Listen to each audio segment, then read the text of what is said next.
Yan o. Hindi pa man dumating yung bagyo, pero nunahan na sila ng malalaking alon. So nagkaroon na talaga dito ng panic mga tao. Kawawa naman sila. Sana hindi naman tuloy yung bagyo.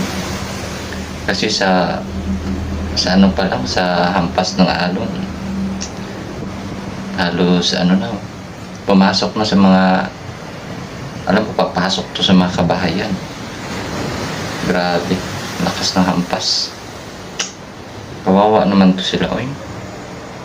Sana lumihis yung bagyo. Kasi kakabangon pa lang ng Bicol. Sa Catanduanes to. Grabe. Wala pang bagyo, wala pa. Hindi pa naglandfall si Pipito, pero inunahan na talaga ng alon. Sobrang dambuhalang alon ng nagsiglabasan muna. Dalampasigan yan, no. Grabe.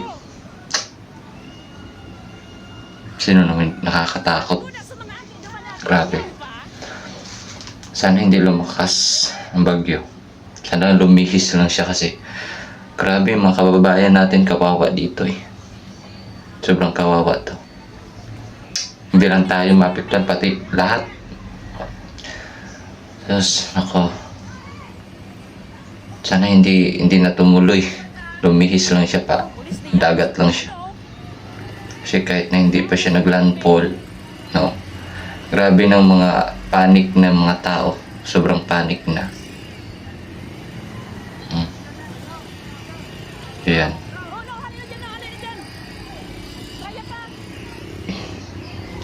Grabe, oh.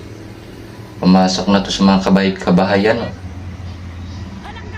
Pinasok na din ng tubig yung mga bahay. Dahil sa lakas ng alon, pinasok na talaga yan. Puwerte, grabe. Parang mas malupit, parang bumalik yung Yolanda. Naalala niyo yung Yolanda dati? Diba? Tacloban, saan pa yun? Grabe yung apekto. Negros. Ito, grabe din to eh. Yun ang pinakamasakit dito, no? Pagkalikasan na talaga ang maningil, no? Lahat tayo damay. Walang pinipili dito. Pinasok na sila, oh. Doon yan sa Dalampasigan, pumasok talaga yan sa kasi sa lakas na hampas ng alon, talagang papasok yung ang tubig papasok sa mga kabahayan. Panik na sila, oh. Ay, grabe.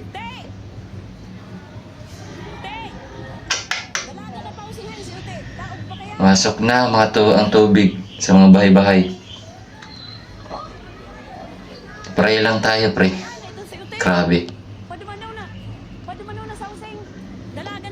Grabe, oh. Sobrang nakakaawa yung mga malapit sa mga dagat. Sa mga Dalampasigan, sana po ay maglikas na kayo. Huwag na tayo matigas ang ulo pag sinabi